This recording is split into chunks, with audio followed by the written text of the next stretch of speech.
Good evening, everyone. Welcome to the BroDiallo broadcast. It is Black August. Happy Black August to everyone in observance. I want to give a shout out to Skip Coon, and I guess I'll get everyone know this. When is it? August 17th. Me, Jared, Geechee, the EYL crew will be in Jackson, Mississippi with Skip Coon launching his new album, which is, again, like I said, I've heard the previews, long overdue, but worth the wait.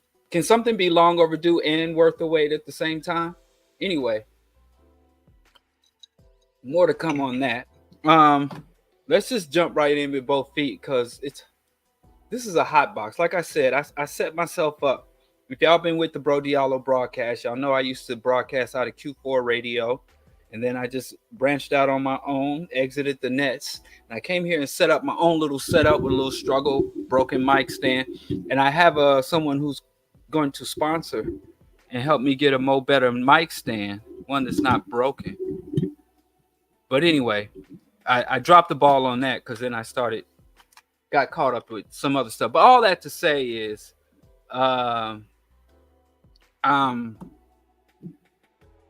I set up in here and I didn't even think because I set up here like last fall and it was very cool and comfortable up here. But I forgot that this area of our humble abode gets very hot in the summertime.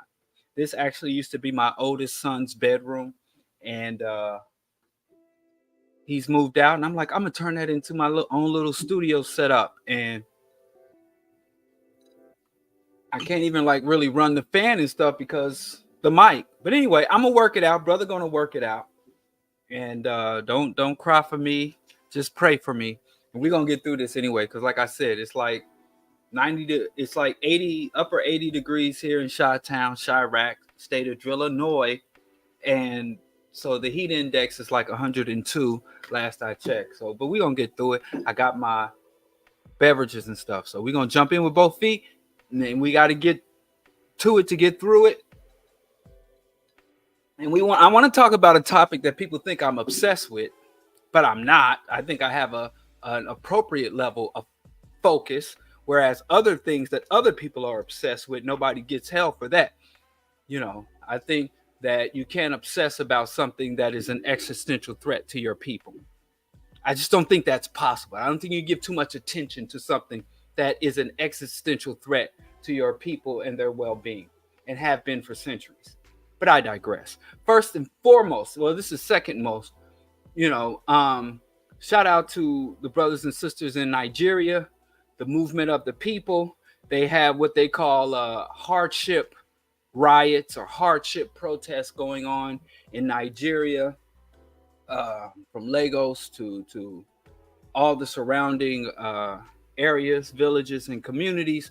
The Nigerian brothers and sisters are my direct ancestors on the continent, are in an uprising, and they are sending in government troops to quell and suppress and disperse the people with their justified uprising. People are protesting hardship, living conditions, infrastructure. They have schools collapsing, killing students because of poor infrastructure, poor maintenance, and government corruption, and lack of proper bureaucratic and infrastructure maintenance. They have Islamic or Arabized Africans in the north committing atrocities against some would call animists, but African spiritualists and Christian communities. So Arabized Africans have been a plague that we don't discuss enough, that we're not addressing. Arabized Africans, I don't even think calling them Toms or sellout or Uncle Toms really fits it, but Arabized Africans in the north. So, and corrupt officials who not only, you can't even say, I think it would be different to be able to say that the Africans are exploiting the continent. but they're facilitating the exploitation of the continent. And I really don't know which is worse, but at least if Africans were exploiting the continent, I always talk about the black elites are not truly elites.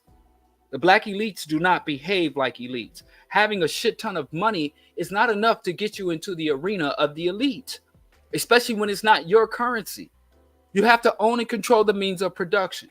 So the Africans might have a private jet that they bought from somebody else, a fleet of cars that they bought from someone else, you know, jewelry and all this other shit that was mined or extracted from their country, but refined, processed, curated by someone else.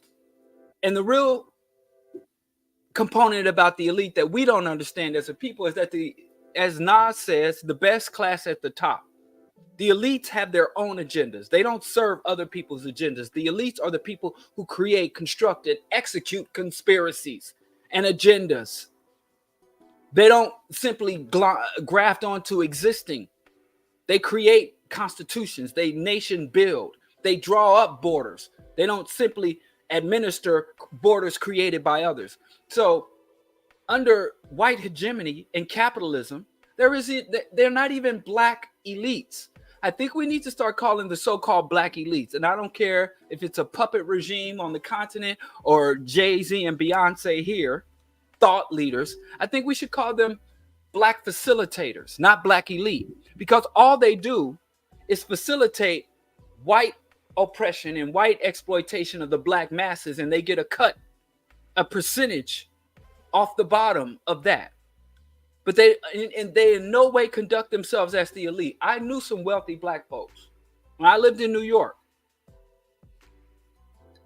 I moved in circles of wealthy black people, black millionaires.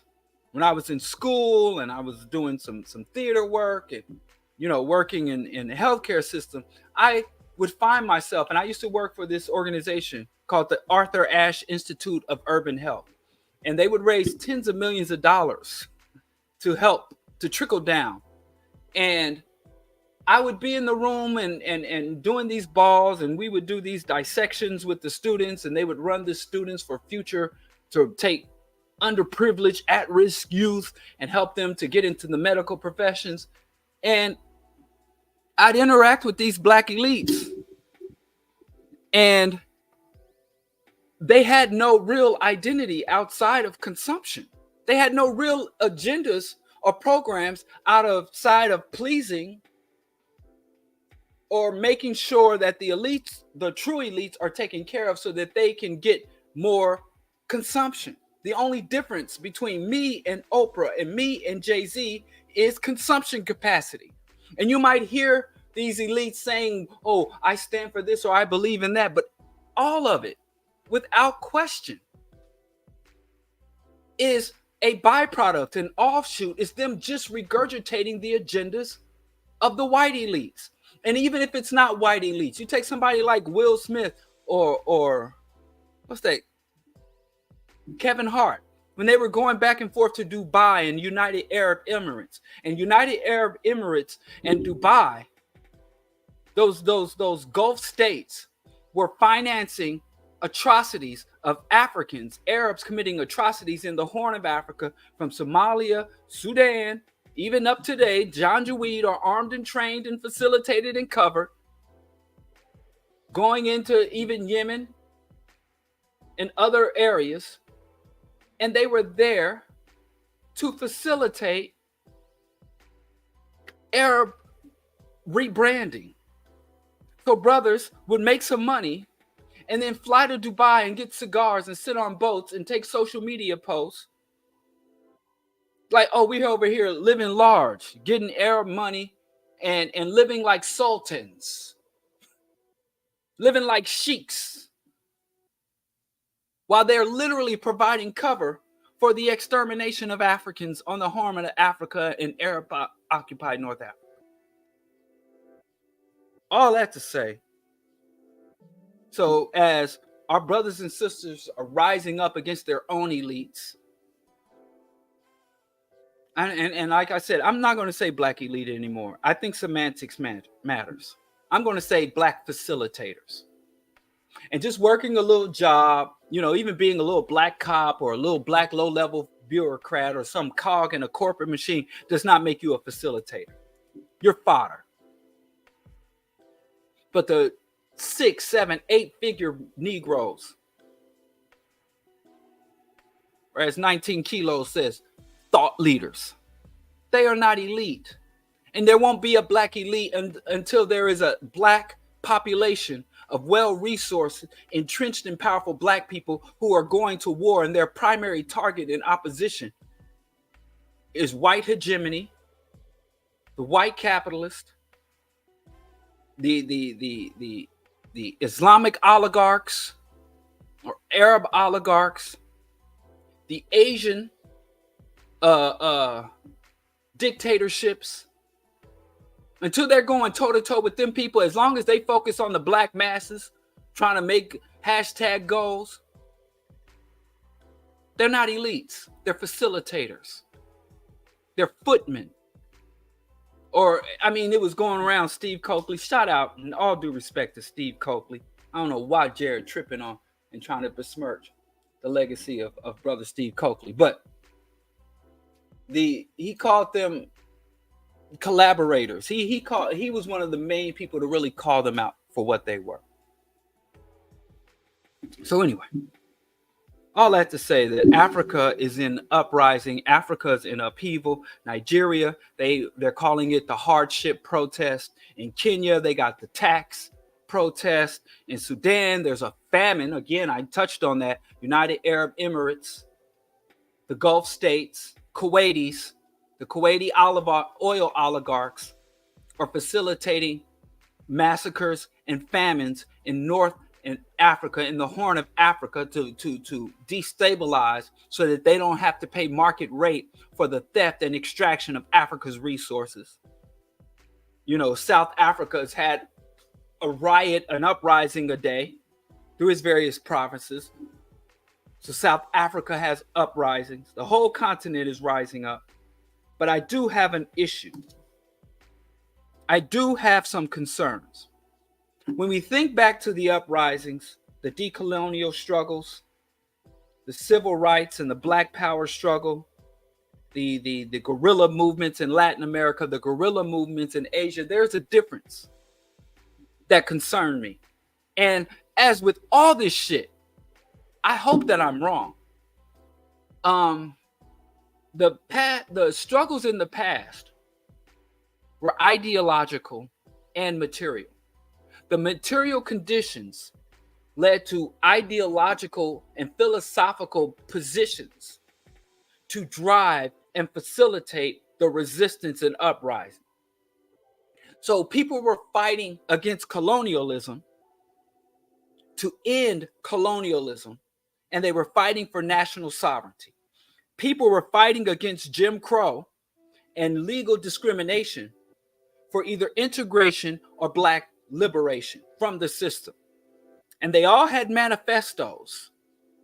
People were fighting against, in Latin America and in Southeast Asia, that were also colonized.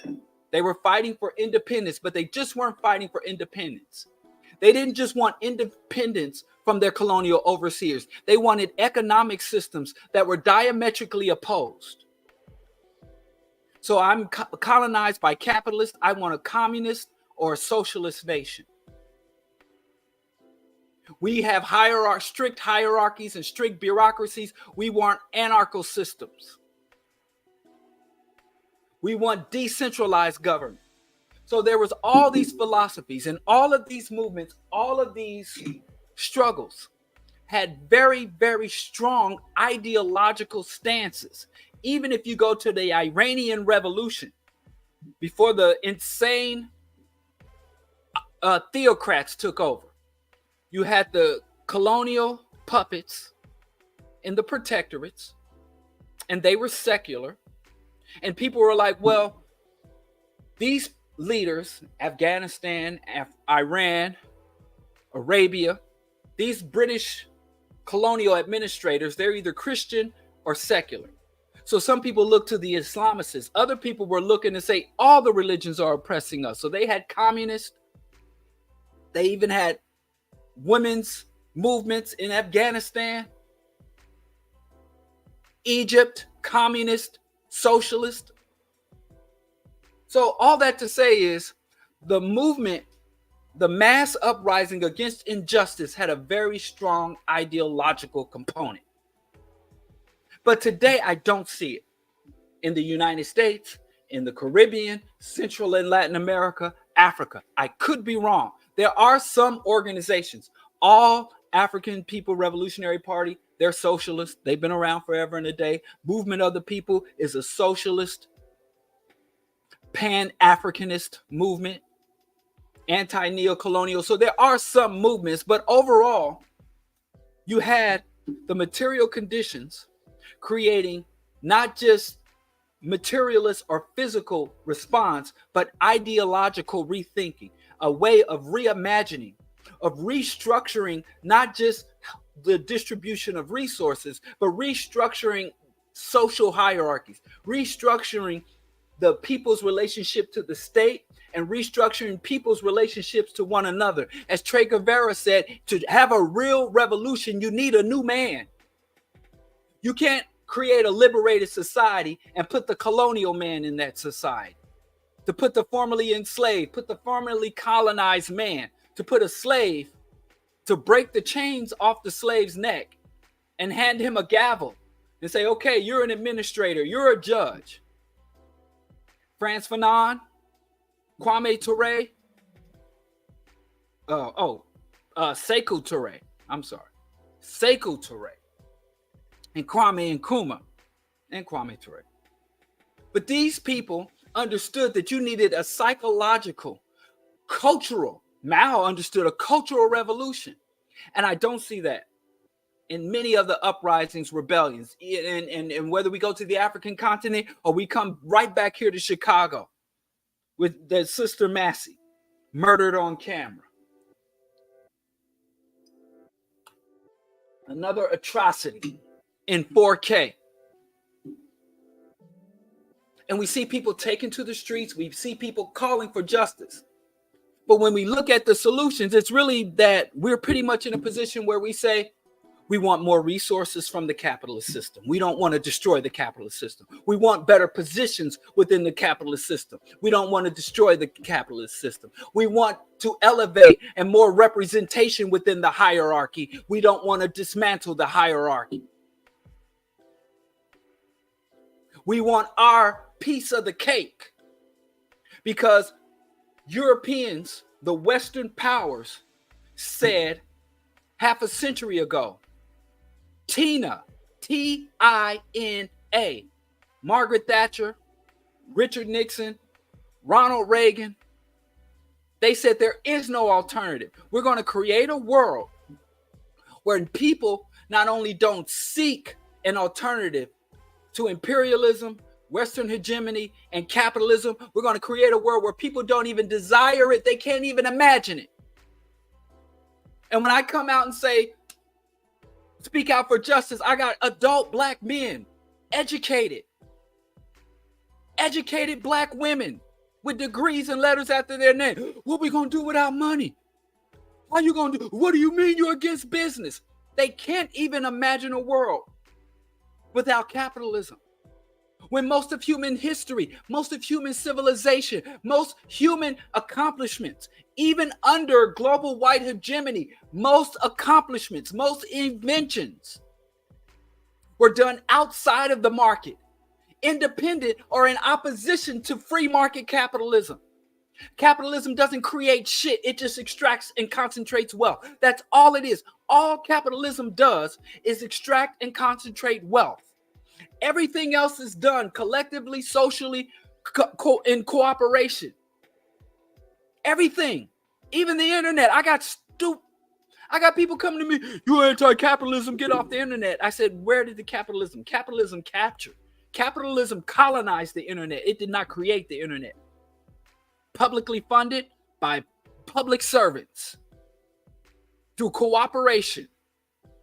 Name the capitalist or the private enterprise that gave you the internet, that gave you cellular technology, or anything else you think is so great in society. Name the capitalist individual or capitalist private industry that gave it to you, that brought it to you, that sustains it for you, that built the infrastructure, that distributed it. Nothing. Literally, you can't name anything. And if you think it's something, it ain't because you understand. It's because you're indoctrinated or you accepted a lie without or examining. You are resting on an unexamined, uncritiqued lie. All capitalism does is legalize the theft and concentration of the wealth created by the collective labor, the labor of individuals, the labor of nations and communities, and even the outputs of nature. They don't do shit but concentrate. And the spirit has hit me. I got to say it again. Under an absurd capitalist system, you can sit there and look at Donald J. Trump and say he's a builder. And Donald Trump goes around and say, I'm a builder. Motherfucker can't spell hammer, let alone use one. He don't do electricity. He don't do plumbing. He don't do carpentry. He don't do mason work. He's not even an engineer or an architect. All he does when there's a project to be done, a casino, a high rise, a racist housing unit that the Negroes who vote for Trump won't even be able to move into, he goes and moves paper from one room to the next, from one account to the next. He moves X's and zeros across the street. And those X's and zeros allow for the work to be done by laborers. And the laborers, because they don't own the means of production, have to sell their labor. So they don't own their labor, they don't own the work that they do, and they don't own the outcomes or the outputs of the work. And we think, oh, this totally makes sense. This totally makes sense. And if the humanity is not obliterated and driven to extinction by white hegemony and capitalism, your descendants are going to look back at you working for income and working for salary and trying to figure out market solutions to ecological catastrophe. And they're going to look at us the same way we looked at people who were in the middle of a drought, chanting and dancing out in the middle of a dried out field, appealing to their gods and ancestors to make it rain. We're going to look as backwards and absurd living in a market-based economy, or being told that we don't even live in a market-based economy, but that's another discussion. I'll give y'all all the empty, baseless, false terminology. Trying to think of market-based solutions to problems created by markets, by a market-based, market-driven society. That's like, well, we need cancer-based solutions to malignancy and tumors. We need predator-based solutions to molestation and SA. We need violence-based solutions to warfare. We need pollution-based solutions to planetary pollution. But I digress. All that to say, as we rise up, my brothers in Nigeria, my brothers and sisters in Nigeria, my brothers and sisters in Kenya, my brothers and sisters in the Sahel, my brothers and sisters in Tanzania, Somalia, South Sudan, south side of Chicago, Haiti, Brazil, the favelas. We have to understand the ideological component of the material conditions. Before those conditions that we live under neo-colonialism, capitalism, and white hegemony, before those conditions could be orchestrated, constructed, they had to first be conceived. And if you fight against the conditions, you also have to simultaneously fight against and destroy the concept, the value system, the culture, the worldview, the philosophies and social theories that drive it. If not, when you rise up and overthrow a dictator, when you rise up and overthrow a colonizer, what's going to happen is you're going to enter the halls of power with the same mentality and mind state that you just threw out. So here we have Africans on the African continents fighting against African head of states, against the same conditions they fought against a half century ago or more with European head of states. And who you going to put in? Can you imagine? Just take a moment. African people rise up. We liberate some territory, secure our reparations. And then we put Farrakhan or Dr. Umar in charge. What is their value system? What is their mind state? What is their mentality? What are their concepts of government? What is their fundamental ideology?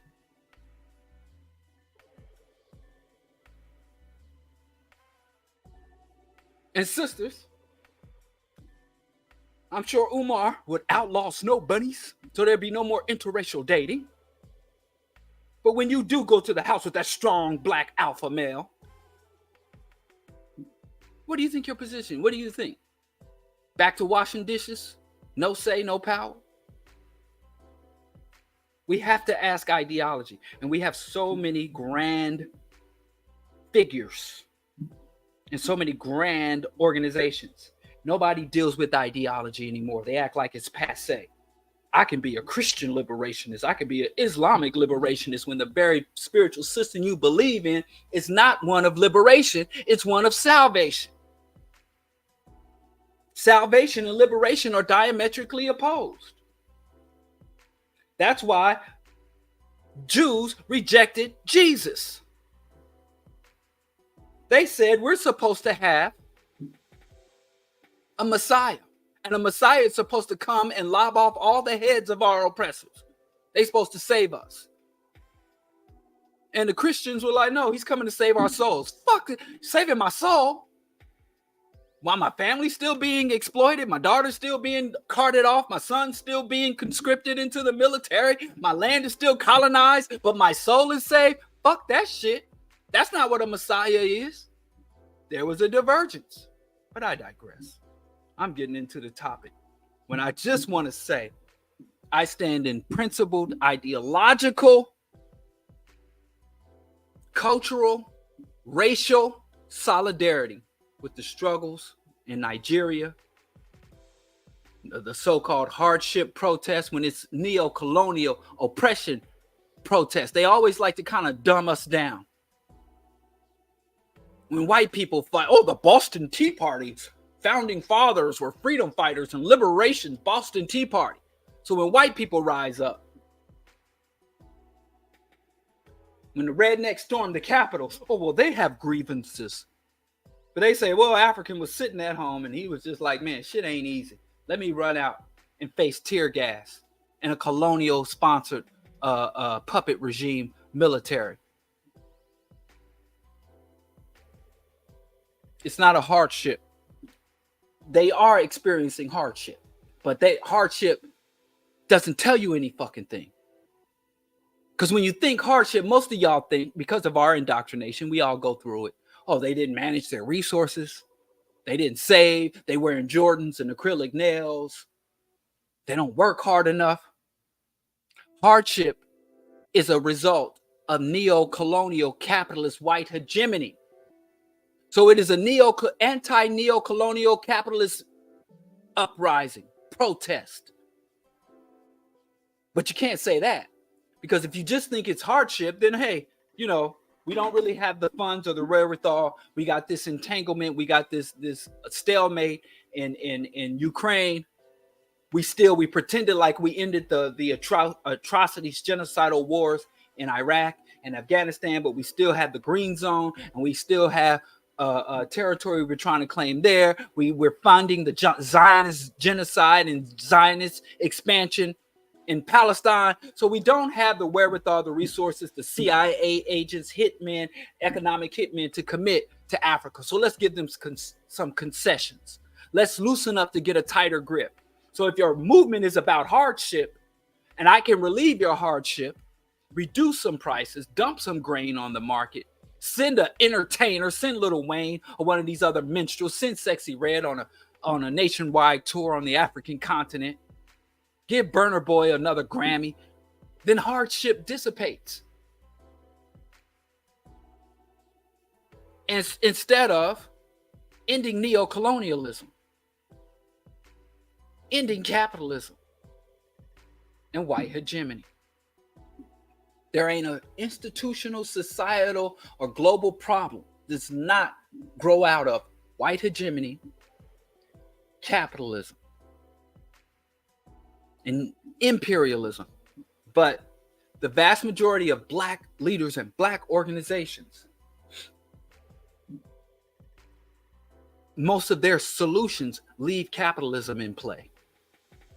And it even leaves white hegemony in place. They just want black administrators of the white hegemonic infrastructure and institutions. Anyway, shout out to Shayun Cootie. Please, and I ain't even talking about his music.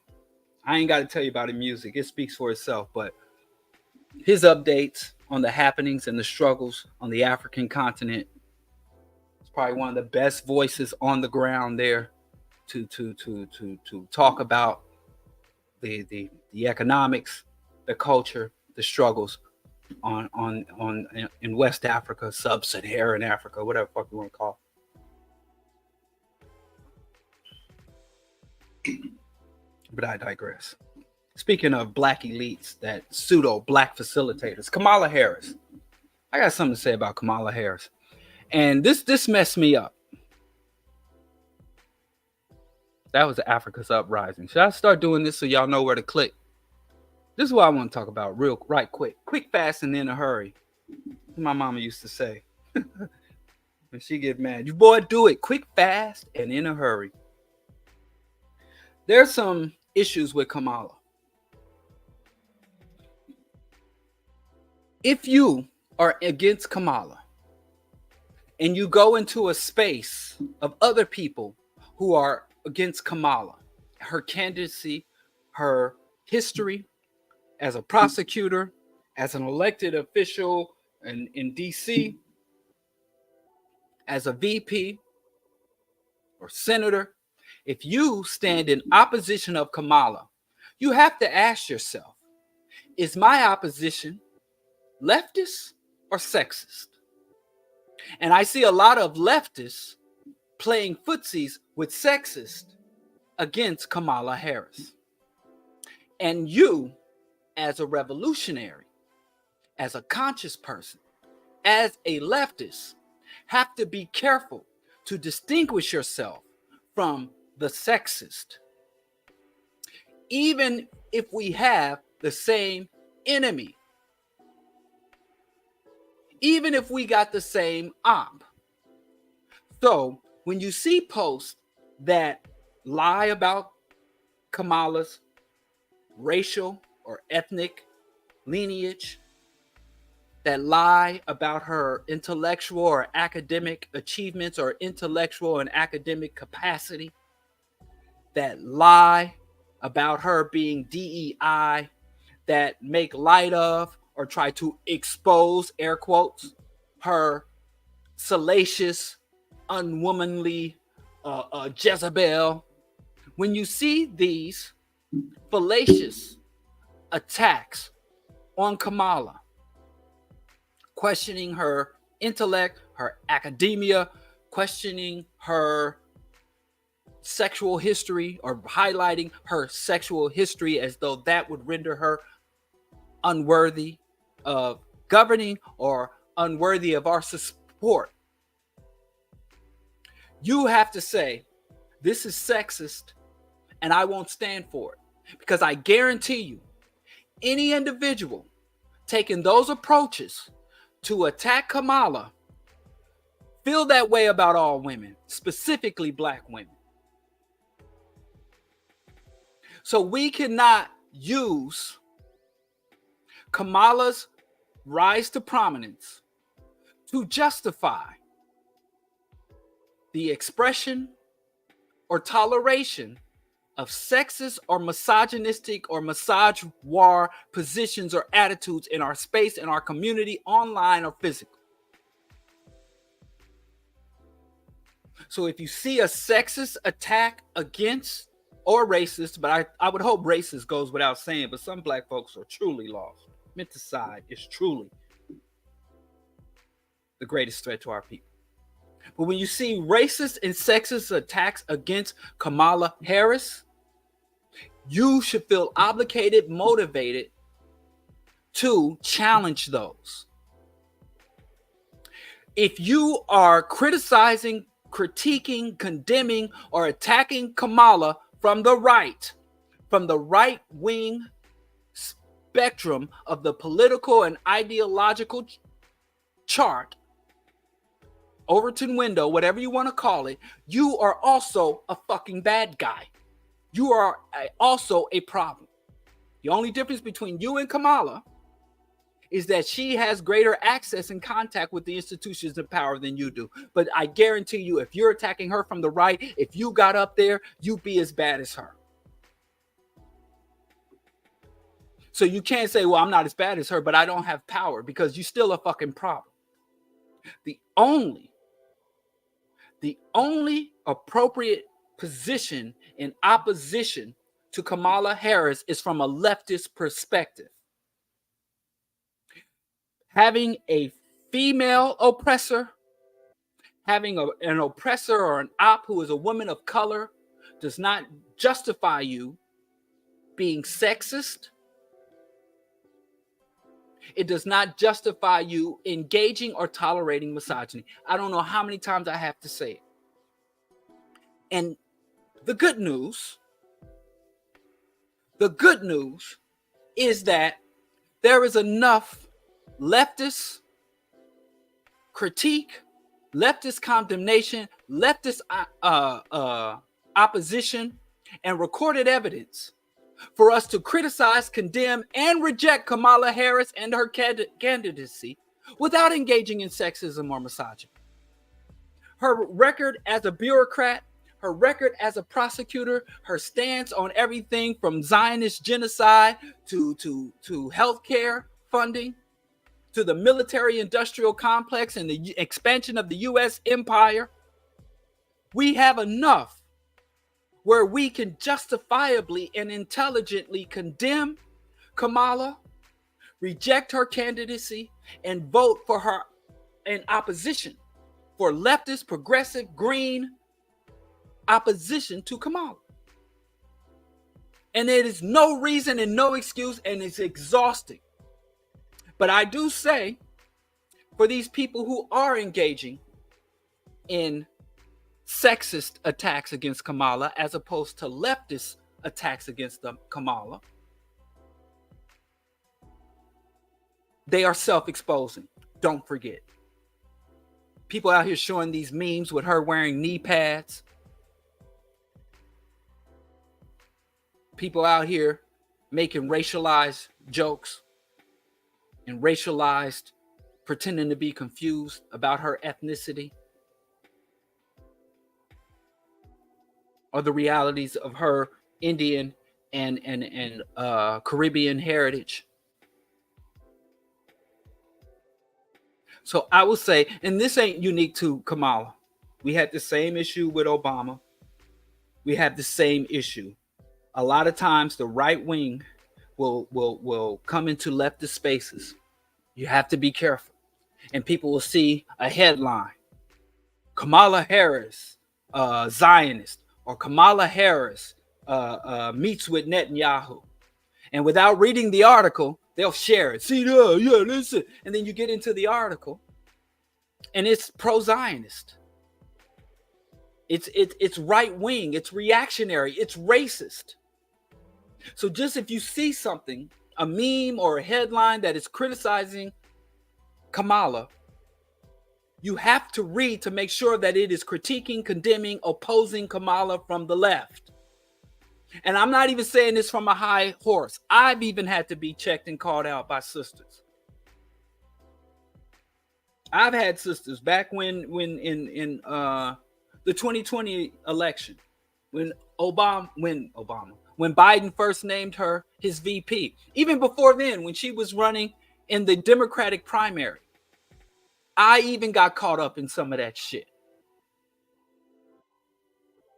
And I'm a leftist, dyed in the wool, unapologetic, enthusiastic, militant leftist. But I even got caught out there. And Sister Step was like, hey, you can't go there. So all I'm saying is Kamala Ops. She's got two camps. She has far right-wing opposition and she have leftist opposition. If you find yourself being sensitive to or responsive to or regurgitating the rhetoric of the far right opposition to Kamala Harris, you are also a problem. You are also, just like Kamala, a handkerchief head sellout. You are a race traitor. You may be a low-level race traitor. Your race treason probably doesn't go beyond regurgitating right-wing rhetoric amongst your relatively small circle, whereas her race treason goes to facilitating genocide and ecocide. Yeah, I know there's different scales, but I'm saying, but just why you got to be like that? So I'm going to say this one more time and I'm going to move on. Opposition to Kamala needs to be fact-based, evidence-based, and from a leftist ideological and a leftist political perspective. And if you are seduced into or start to lean towards the right wing of the political spectrum, if you start to embrace right-wing policy, right-wing actors, right-wing media, right-wing politicians, right-wing leaders, right-wing policies, if you do that, you don't have a right to blame Kamala. There's a lot you can blame Kamala for, but your own personal devolution, your own personal erosion, your intellectual laziness and your intellectual failings are all on you. If you see a Democrat or a liberal you don't like, and you cannot blame them for becoming a conservative or a reactionary. The liberals should be driving African people, intelligent and committed African people, to the far left. Liberalism, you should be becoming a leftist radical or leftist right revolutionary, a pan-Africanist. So if you don't like what you see in the center, you should move to the left. Or else you're a problem too. If Kamala's a leech, her right-wing black opposition are fleas.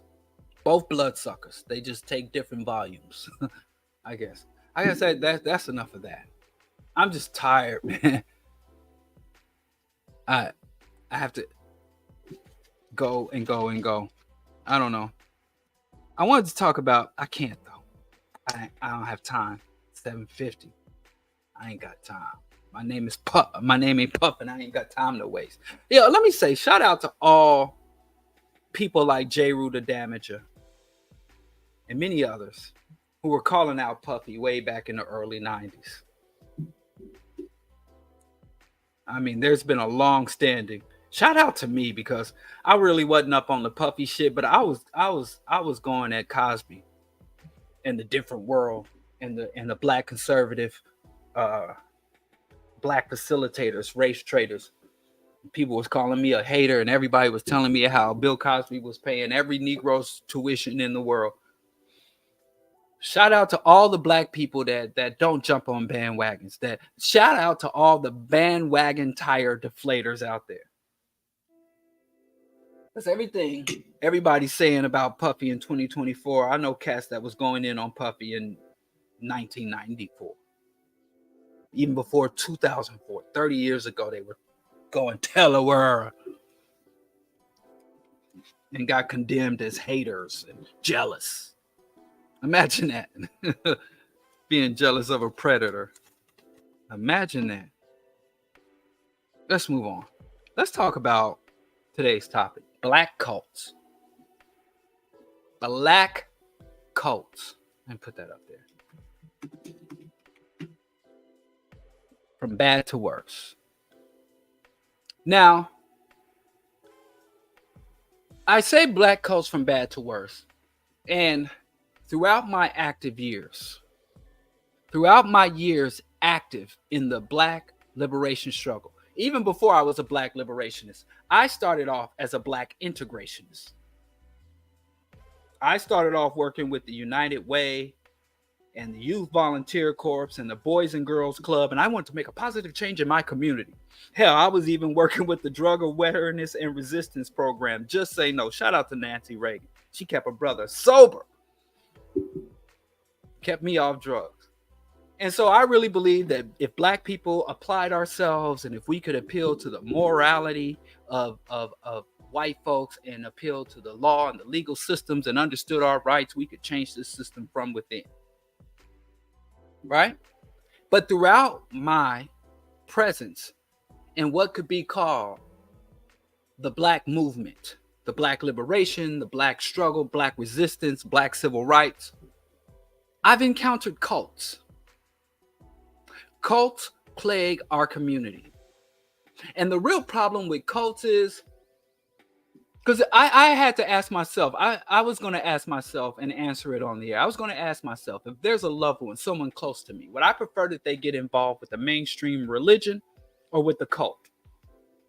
And I said the lazy thing that if I had a loved one, I would prefer that they get involved with the mainstream religion than a cult, because cults tend to do more damage to individuals, where religious harm is done on a larger communal and societal scale. So if it was someone I loved,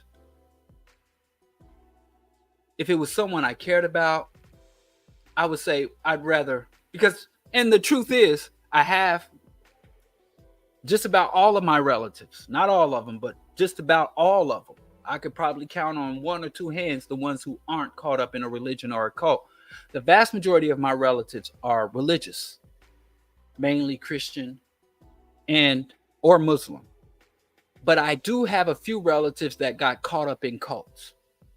And the cults have done, from my own observation, more damage to the individual than the religion has.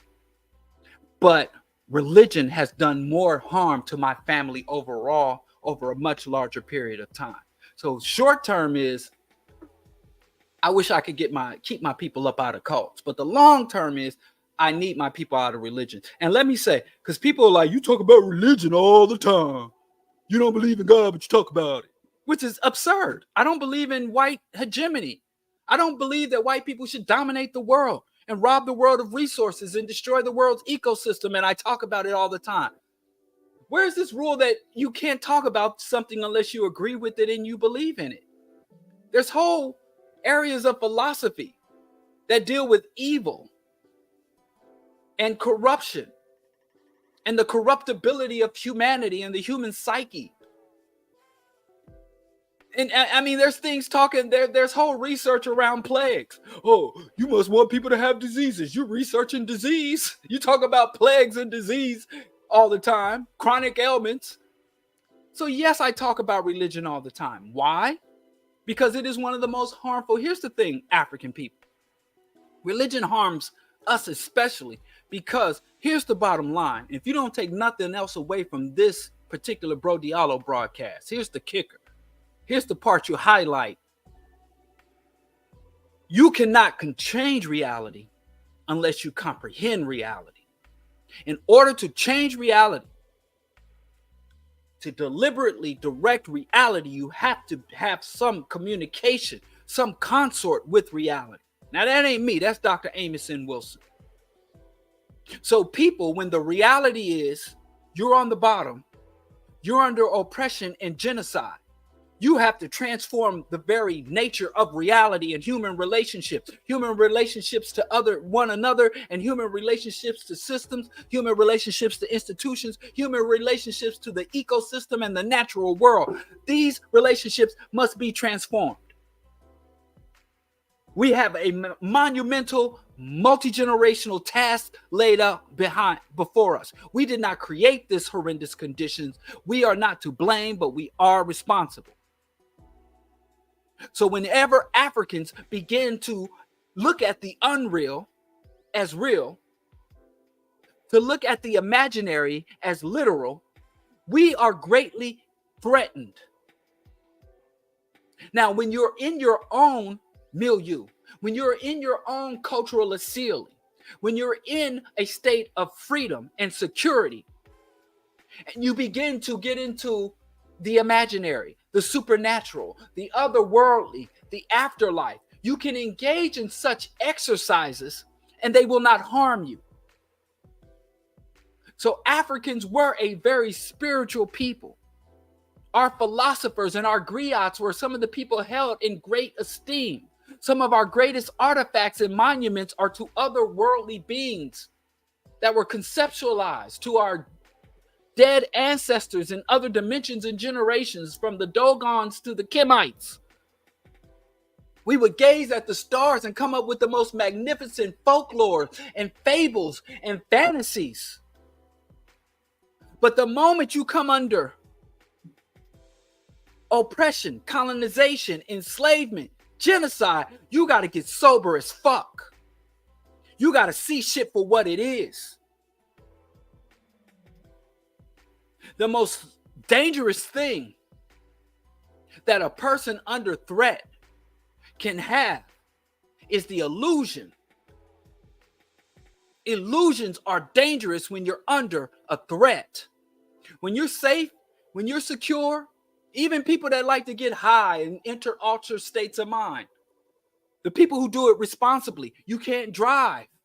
You can't be around people you don't know. You can't be in unfamiliar spaces, and you can't be around people you don't know. If you want to go into an altered state, take some mushrooms, hit that. Every responsible person who likes to enter altered states of consciousness will tell you, you got to be in a safe place. You can't have any type of demanding task, and you got to be around people you know and the people that care about you, so you can take that trip. But when the whole fucking world becomes hostile and you want to take a trip to Shangri-La. So we understand these concepts on a micro scale, but we don't understand it. So my main problem with religion and cult is that fantasy inherently unto itself is not bad. But when you're under oppression, there's certain shit you just don't do. Now, like I said, in certain micro scales, we recognize this. Under circumstances. So I would say under oppression, genocide, neo-colonization, and ecocide, we can't afford the luxury of fantasy. Now, again, when I say that, I mean that in the context of your belief systems and your relationship to reality. If you want to go home, I don't know why you wouldn't want to read J.K. Rowling's shitty ass books, but if that's what you're into, that shitty ass Harry Potter bullshit, buy that shit for your kids, go off. If you want to play fantasy games where you're the hero or the heroine, do that. But when you're out here talking about your people's liberation, about politics, how to sustain ourselves, and what we are to teach and pass on to the future generations, and you're passing on unsubstantiated make-believe fantasies, you're irresponsible. And you are hastening and facilitating our oppression and premature extinction. So when you're dealing with the world in terms of power, in terms of who will rule, and how rulership will be legitimized or sustained, we can't afford fantasy. Not even African folklore and myths. And my only argument is, if you want to do it, you have to say, listen, this is what has been verified. This is what is confirmed. This is what is rational. This is what is reasonable. This is what comports with reality. This supernatural, otherworldly, ancestral, other-dimensional, trans-dimensional. This is fantasy. This is make-believe. This is folklore. This is imagination. This is belief. Unfounded, ungrounded belief. Now, from this thing over here, from this side, the fantasy side, I can draw inspiration, entertainment, satisfy curiosity. I can even take elements and stories and components and lessons from this to graft onto the real world. But this shit ain't real. And if we fail to do that, we will not thrive and survive. When the Jews were in the concentration camp, there's a very popular story that they put God on trial. They were like, especially the Hasidic Orthodox Jews, and the secular Jews were sitting there and say, we are the chosen people of God, and God is most powerful, and he has allowed us to fall. And they put God on trial, and they found God guilty, and they gave God the death penalty. They was like, God's not coming to save us. We better save our goddamn selves. And in fact, instead of God giving us the blessing, we're going to give ourselves permission. We're going to give ourselves blessings, and we're going to chart a path for ourselves. Fuck fulfilling prophecies. We're going to create our own direction. And so does every other people who come to power. No matter how much the Quakers came over here, the Puritans came over here. Oh, we're looking for a place to worship freely. Nah, you're looking for a place to conquest. Most of the people who are in power, their gods work for them. They don't work for their gods. But I digress. We're here to talk about cults. And this is going to be, again, fast and dirty, just the way I like it. And each of these cults that I mentioned, I'm going to leave out 1,000,001 of them because, again, as I was just doing some review and research for tonight's discussion, it kind of shook me how many active cult leaders, cults of personality, demagogues, and cult organizations were operating just in the Black community, just in the city of Chicago.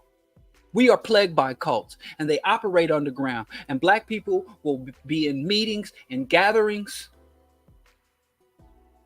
Black people will be in meetings and gatherings and have apocalyptic cult members sitting in there pouring libation and calling on our ancestors and pretending like they down with us when their fundamental belief system, when their outlook and their reality is that we will be destroyed and this is a good thing and a necessary thing. How the fuck can you be out here fighting for liberation when you believe in an apocalyptic religion? But I digress. Or cult. But I digress. Let's talk about specific cults.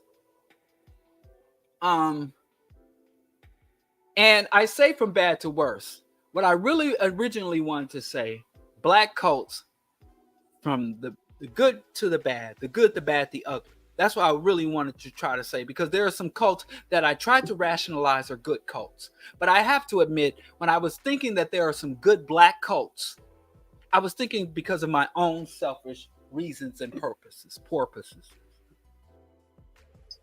But I have to ultimately conclude that there are no good cults and there are no good religions. And I know some of y'all gonna jump on here and start yelling about our African religions, ancestral religions. So I will say there are some culturally legitimate, historically relevant religions. But because faith and belief, anything that has you circumventing or rejecting your intellect can't be defined as good. So you find a good religion and you tell me what it is and we can discuss and you can show me how good it is. There are no good religion. Just like there are no good capitalists. There are no good cops. There's some things that humans created that are all around us and we deal with on a day-to-day basis. And because they're so omnipresent, pun intended, we just accept them as we tend to think something that is, remember all the mean, let's normalize, as something that is normal, common, and everywhere. How can it be bad? Or else it wouldn't be everywhere all the time. Uh-oh. Did I forget something? No. But I know that's a controversial thing. But again, we're behaving primitive. Dang, they cut me off. Disconnect stream 1 hour for most of you if you want to continue. Fuck that shit. Hold on, I'm just doing some background. Anyway, I'll get with that later. Let's start with the first. This is one of the ones I was going to say this is actually a good black cult, because the first two cults are my two favorite cults that, if I don't out and out reject and I don't out and out condemn, even though they're extremely problematic. But two things I have to say, or one thing I have to say about the two is the cults have given us the greatest music of our generations and past. So the first black cult I want to talk about is Rastafari and Rastafarianism. Rastafarianism, and I know this might be a shock to some people, is a Christian cult. You'll find that most cults are offshoots or sub categories of popular or dominant religions. So they either take elements whole or in part from dominant religions.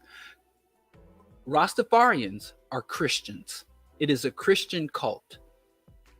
Rastafarianism's fundamental belief is that Haile Selassie, when actually the founder of Rastafarianism, or the Moses of Rastafarianism, actually rejected Rastafarianism, and the God that they worship rejected them. Their God rejected them, and their prophet rejected them.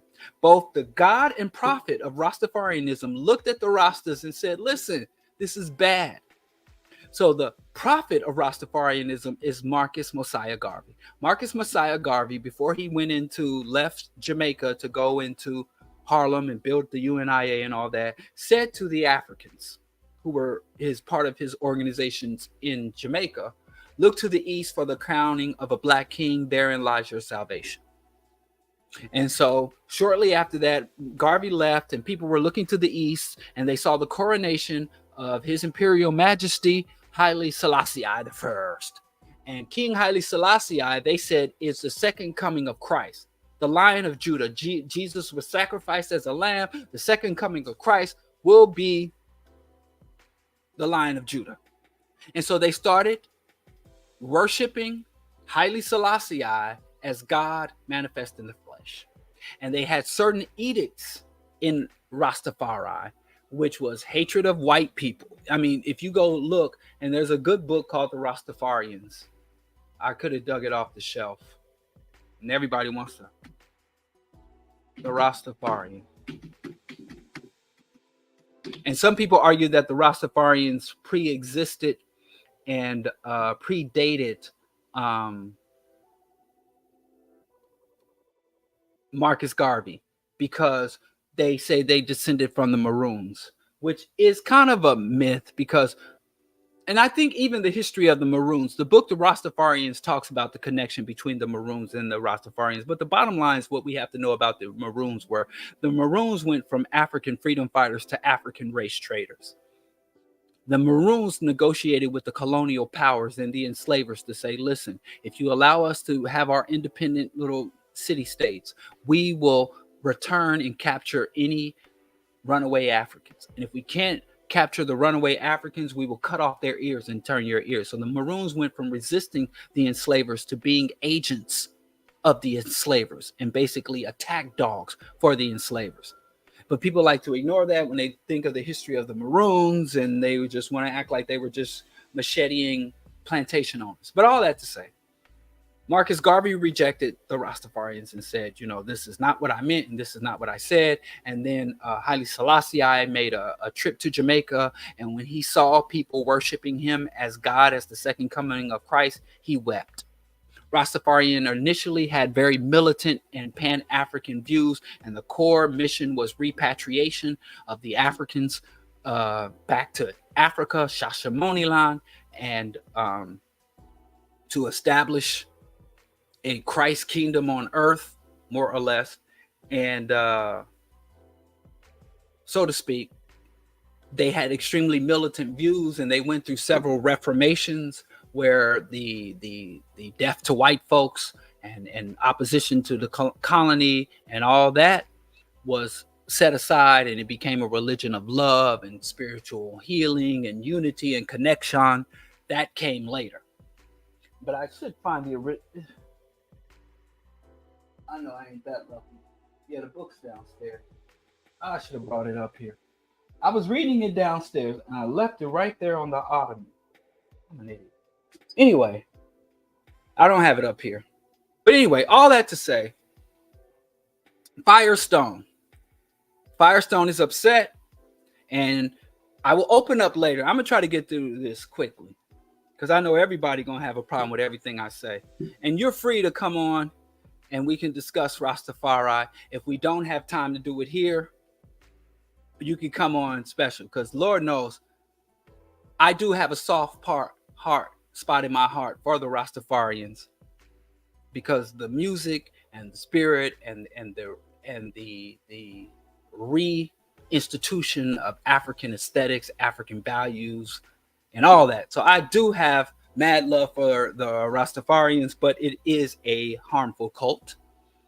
That and it has various sects, Bobo Ashanti and Nyabingi, and I used to go to the Rasta drum circle. But all that to say is they follow the Bible. Everybody knows about boom bye bye, the bati boy head, chichi man for dead. Everybody knows they're deep seated anti-LGBTQ, and when they say Batiman for dead, they're not just rapping. They were really taking out and lynching homosexuals. There's a strong line of sexism where women are repressed. The voice of women, like it is anti-feminist AF. It's a naturalist religion. It's a decentralized religion. It has lended itself to a lot of violence and conflict and co-optation. Again, the music and the ganja and the vegan diet, there are so many components to Rastafari that appeal to me, not the ganja part. I've never gotten high and never used, the ganja, but some when I lived in New York in the early 90s, my favorite spots up and down Nostrand Avenue were the Rasta spots, the dready spots for the jewelry, the wood carvings, the Ital food. But I was leaning towards Rastafari being a good cult or one of the least harmful cults. But there is a very strong vein of machismo, and essentially the core spiritual or religious text is that it is also an apocalyptic religion. It is a religion that gave coverage and legitimacy to one of the most corrupt leaders in African history, in Haile Selassie. Haile Selassie was so corrupt that he didn't even. I met this white woman, and her father was. She was an Italian white woman, and her father was Selassie's personal pilot because he didn't trust his own people to fly. And when his people got invaded, he left and went into exile. Was the first African head of state to go into exile. And all that aside, I'm anti-monarchy. I don't support absolute monarchies. So Rastafari, there are some positive pro-African elements. Repatriation, it is pan-African to its core. We are African people, and they say we should not trade our continent for an island. They have pushed Africans. They would say salvation, and I don't support salvation. I think salvation is a hindrance to liberation. The prophecy of Haile Selassie was not fulfilled, and they just reworked it. And they would basically, Rastas would say, well, Selassie is our God. And he may not be the God, but he's our God. But to deify a corrupt monarch is problematic as hell. But again, I have a lot of people, whenever I level my criticism of Rastafari, just like people tell me all the time, well, it works for me. And if something works for you, but it's doing damage on a community scale, it works for me. It's not a justification.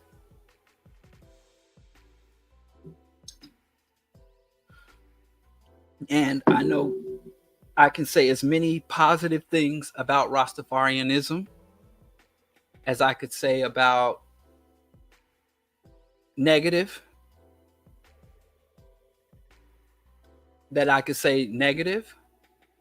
but I still have to say it doesn't comport with reality. It is salvationist. It is Christian.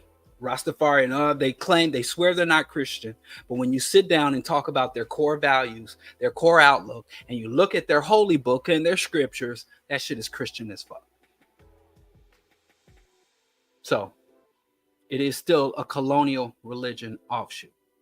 The next one I want to talk about, which is going to probably get me in as much trouble with the Rasta, is the Nation of Gods and Earth, the 5% Nation. Again, founded by Clarence 13X, teach that the black man is God, the black woman is his earth. It is a Islamic cult. It is a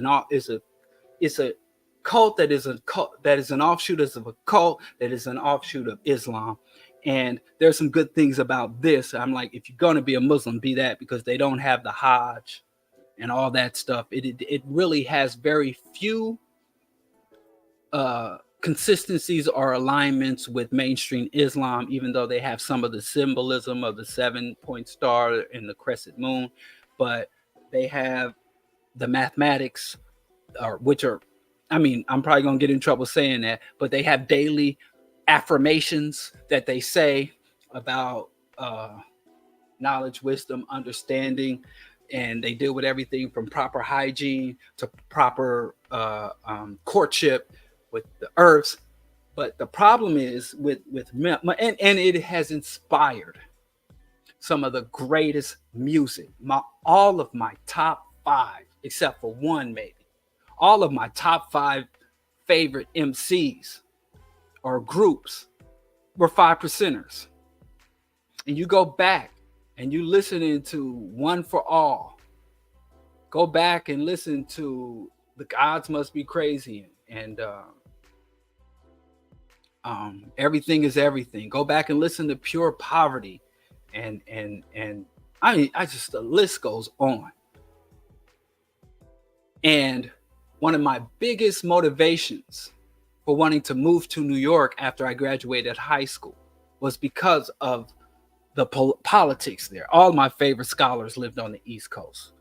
I got to meet Professor Mackey and Dr. Ben. That was the top thing, because all the radical scholars and writers, I'd buy a book in my little local black bookstore, Du Bois. Shout out to Du Bois Learning Center. I go to Du Bois Learning Center in Kansas City and buy a book, and I go look at the publisher and the thing, and they were all in New York. But number 2 was the music and the hip hop and the consciousness, the black consciousness movement in New York at that time. And the 5% Nation of God and Earth played a major role in that, to the point where their school of freedom up in Harlem was set ablaze by racists. Even white people, the white establishment, was hostile and threatened by the Nation of Gods and Earth.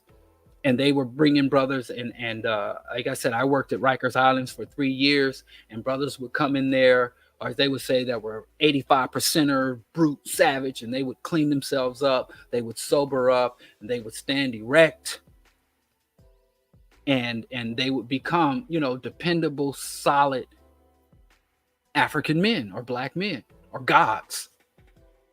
So the Nation of Gods and Earth is a cult. There's an album, the book, The Rastafarians, really explains it.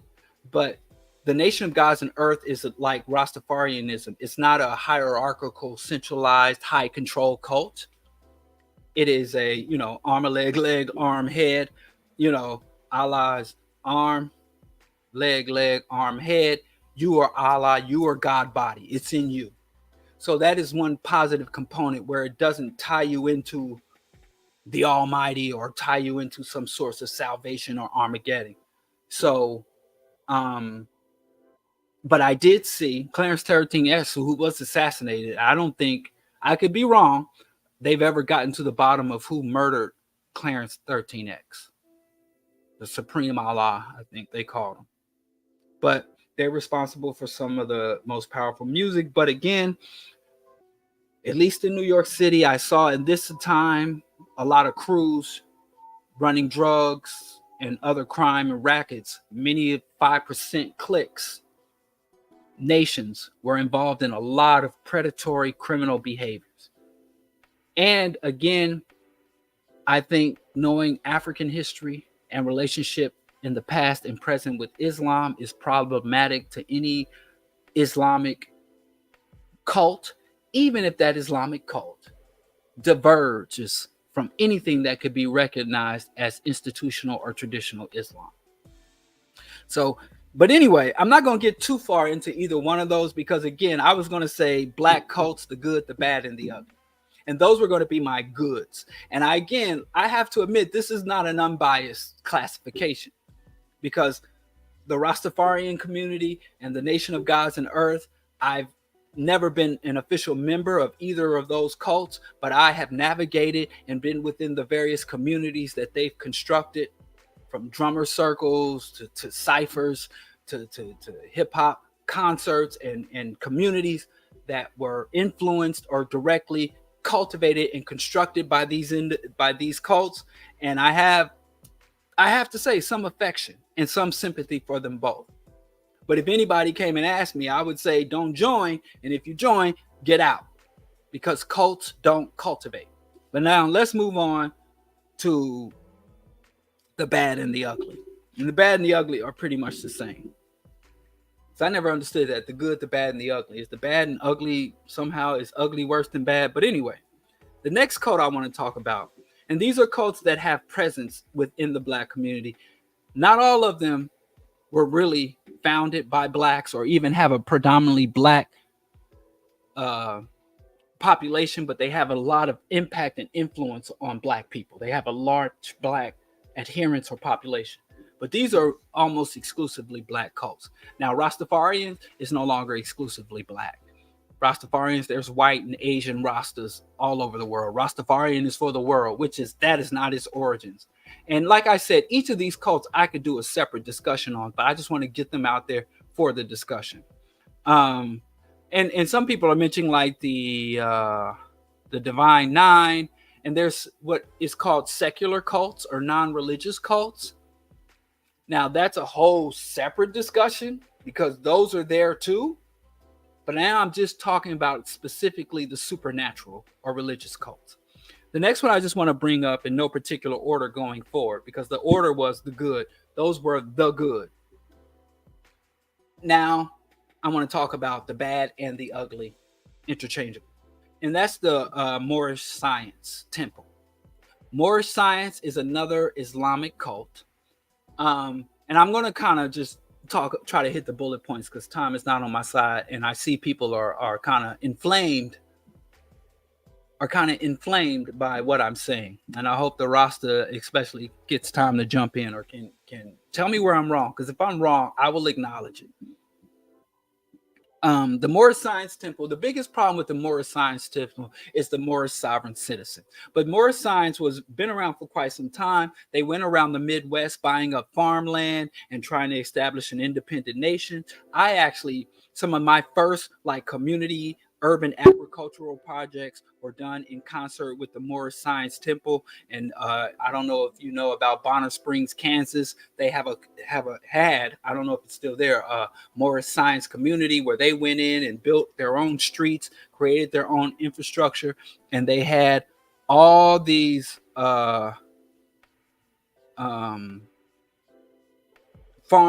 they put trailers out there, and so we went out there and the land was overgrown. So we said to the Moors, we want to cultivate this land, and we went and got plots of land and started cultivating and carried some of that agricultural experience and know-how back to the inner city. And I even brought a lot of that experience here to the small urban farm I was working here on the south side in Bronzeville. So anyway, I had a lot of positive experience with Moorish Science adherents and the Moorish brothers and sisters.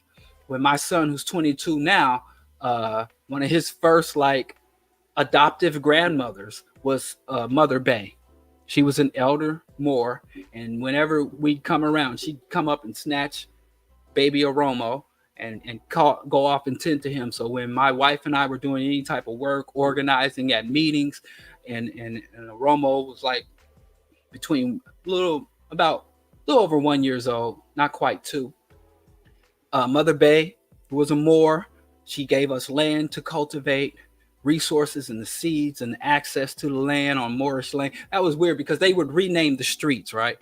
So in Bonner Springs, Kansas, they would rename Moorish Way or Allah Lane, and so you'd be going out and you're way out in Bonner Springs, Kansas, the middle of nowhere, and you're trying to find trying to map quest. That's what we were using back in the 90s, trying to find our way, or 2000. This wasn't that long ago. This was actually in the early 2000s, trying to find our way there, and then we look up and they renamed the streets.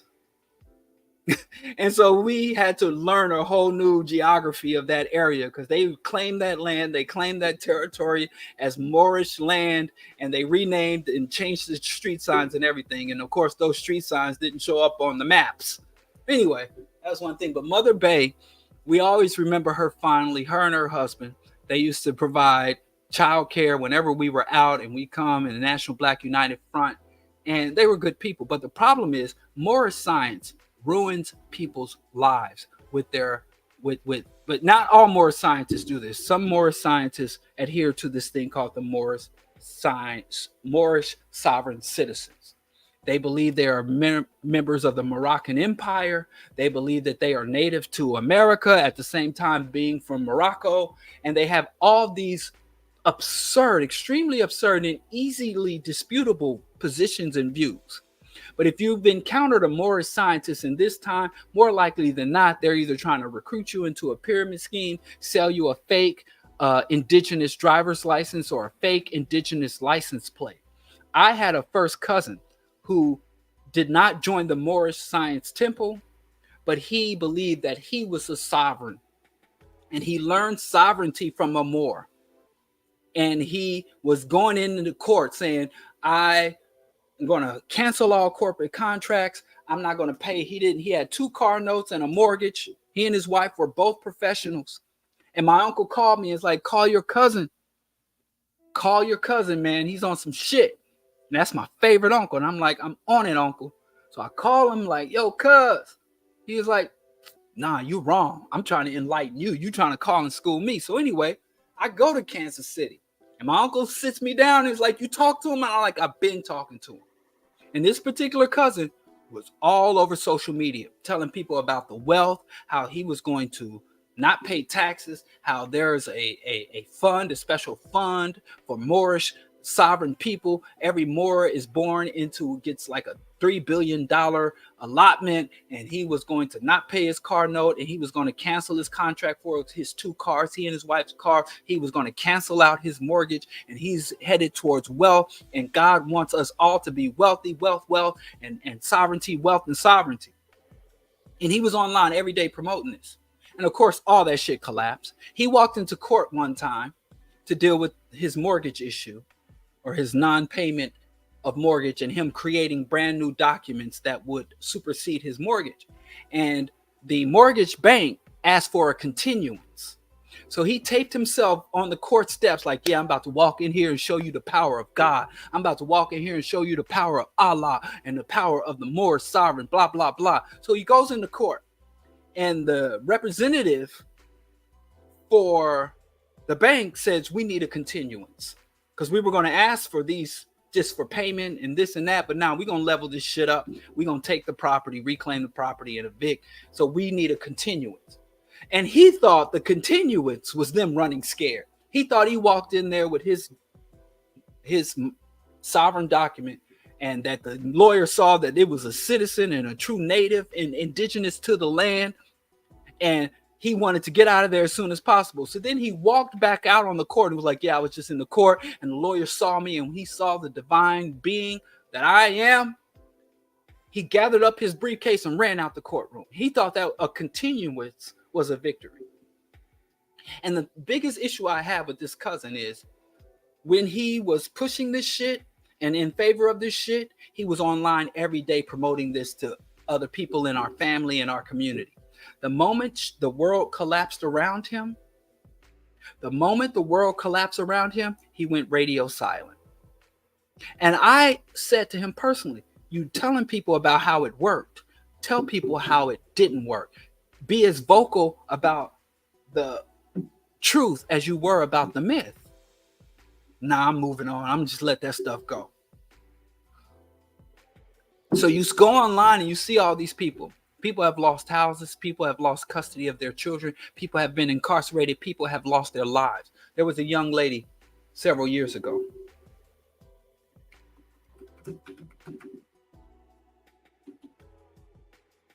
There's a young lady, Corinne Gaines. I always spell it with a I instead of a Y. I always spell it Korrin, but it's Korryn. There was this young black girl named Corinne Gaines a few years ago. And she was a sovereign. And she met this guy who was the Morris Science Temple. And he told her, you don't need insurance for your car. You don't need to pay your car note. You don't need license plates. You don't need a city sticker. And he gave her a Morris license plate and told her that the cops did not have jurisdiction over her. She had the right to travel without any in an automobile. And she was pulled over several times by the police.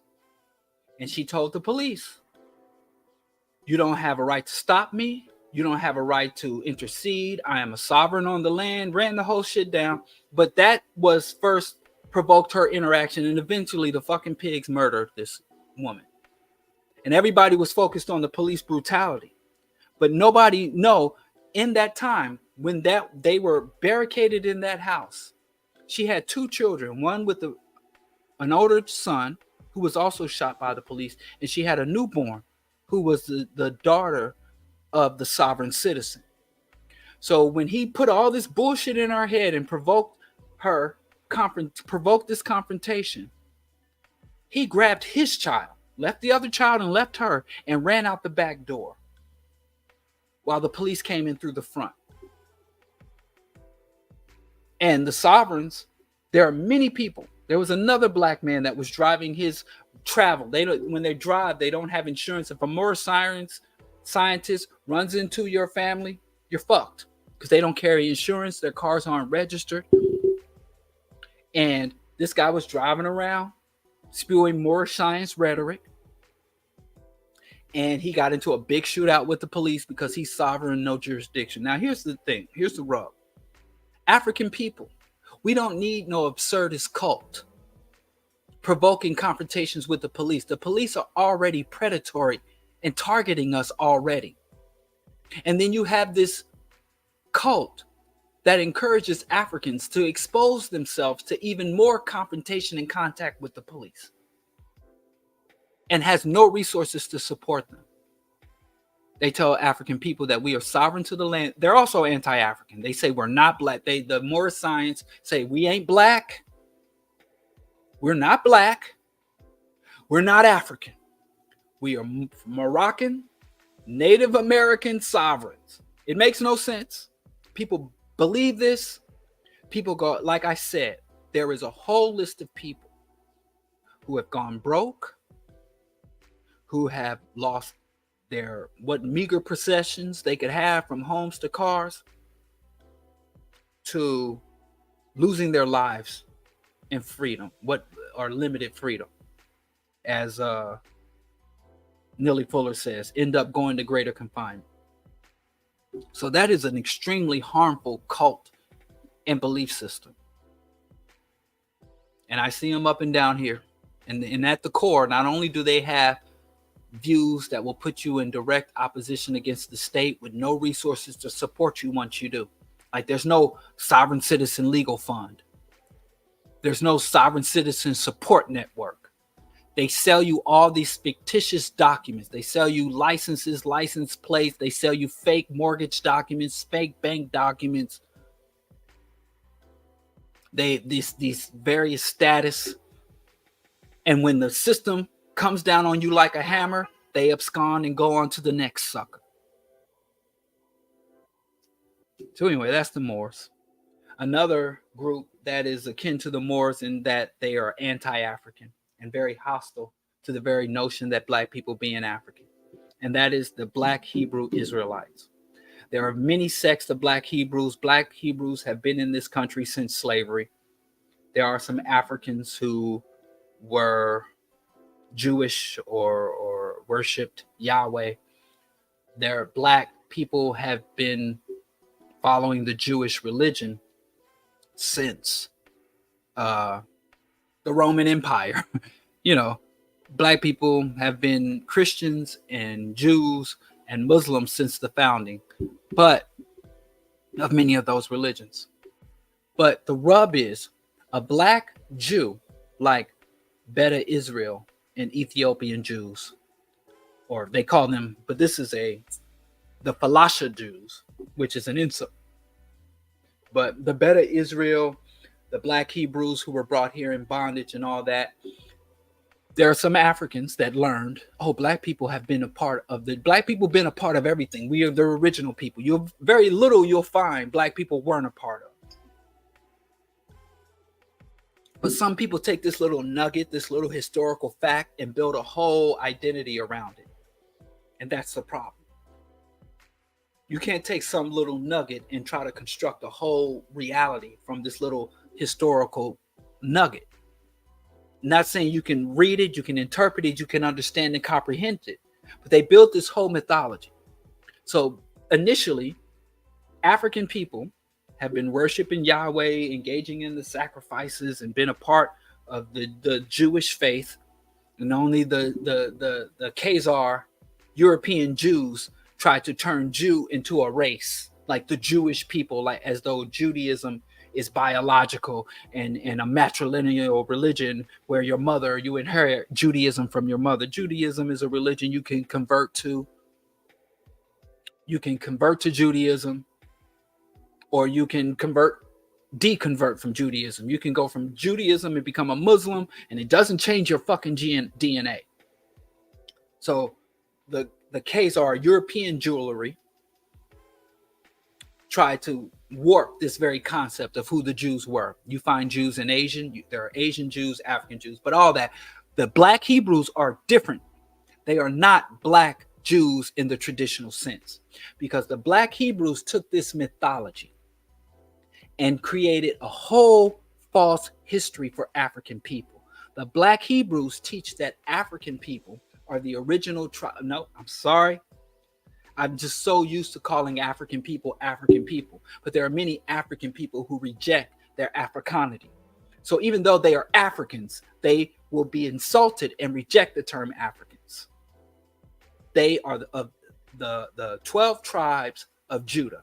So these are African people from the African continent who found a nugget in history and built a mythology about their own origins. And they used that origin to separate, distance, and put themselves into opposition against their true origin. So they built this mythological origin. And what they teach is that Africans were enslaved. Africans, as we understand them, as we are, enslaved the Jews, the black Hebrews. The black Hebrews were enslaved in Egypt. They were sent into and these are all black people. They were sent into the wilderness. Jews were never enslaved, white or black. Jews never went across the sea. There was never 40 years lost in the wilderness. It's all crap. Moses is a fictional character. Abraham is a fictional character. It's all fiction. It's all folklore. It has no archaeological or historical evidence. But that's something else. They say, but they believe that they went into the wilderness and they came into contact with black Africans. And those black Africans enslaved and isolated them. And when the Europeans came into West Africa and said, we here for slaves, they said, well, take these Jews. And so there were Jews, not Africans, not Fulani, not Dinka, not Yoruba, not Akan, not Tanzanians, but all Jews were brought here in the hulls of slave ship. And the reason they were brought here is because the black Jews broke the covenant with Yahweh.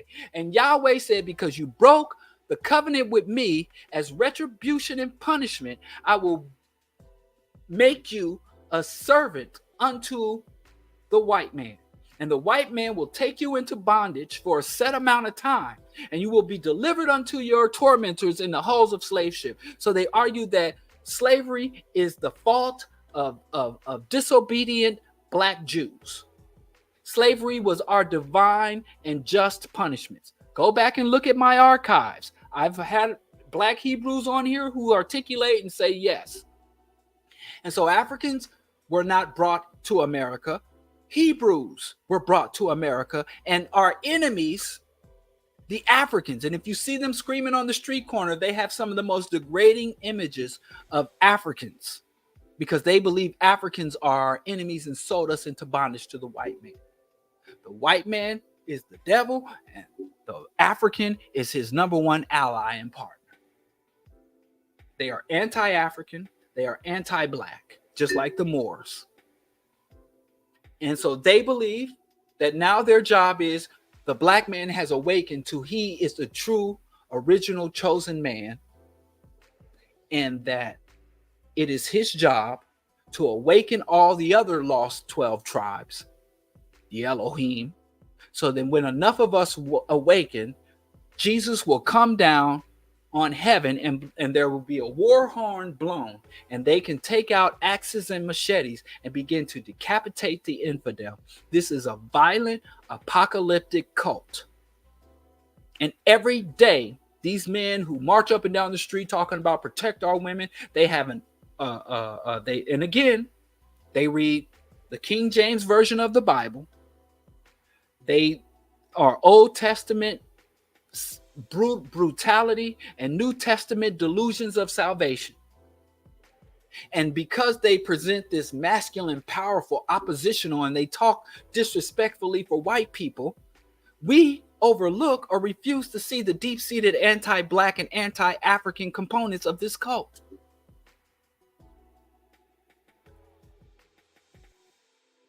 And it is one of the fastest growing cults within the incarceration system and in the community.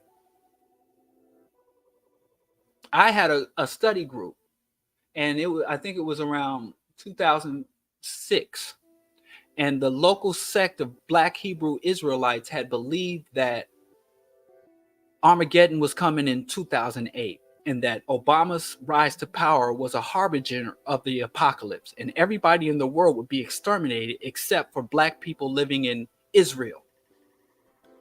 And so they had a leader who told all of his followers, sell everything you have and use it to go to Israel. And these Black Hebrews were going into the local synagogues around Missouri and eastern Kansas to get special paperwork where you as a U.S. citizen can convert to Judaism and become an Israeli citizen and go and reclaim the land of a Palestinian. You can become fodder for the genocide and the land theft in Israel. And I know Black people born and raised in Kansas City, Jabo Jones, raised eating pork chops and ham hocks and chitlins, that converted to Jews, put tassels on their clothes, and got an Israeli citizenship and living in Israel to this day.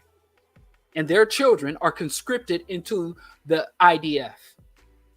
And the Black people in the IDF, as they commit genocide in the occupied territories, are being discriminated against, sterilized, and abused in the IDF. Sick situation. But there was a spiritual leader who I worked with. They had a little vegan restaurant and bookstore. We had a vegan restaurant and study groups. I worked with them. And they were doing the soft sell. And I even talked to them, why do you have books by Marcus Garvey and all these other people in your bookstore that directly diverge from what you're teaching from on high? Oh, brother, there's certain things. We all have to come to certain understandings. And I stopped working with them when they started pushing this sell, because I had a vegan restaurant and there was a young lady, I'm not going to name her, but their grandmother had died. Her grandmother had died. And her mother and stepfather joined the Black Hebrew cult. She encouraged all of her children, including the young lady that was a waitress at our restaurant, to join the Black Hebrew cult. Around that time, they had come into a substantial amount of money because the grandmother, the young lady that worked for us, died, and they used all that inheritance money to move their entire family to Israel. And they had a big dinner at our restaurant. We catered a huge, big vegan dinner because that was their farewell dinner. So their extended family who had not seen the light and had not awakened to to Yahweh's promises. So the Hebrews were there, and their whole extended family was there to say goodbye. And stop getting ahead of me. Hell yeah, I'm gonna talk about the Kemetic cults. But anyway, she was pregnant.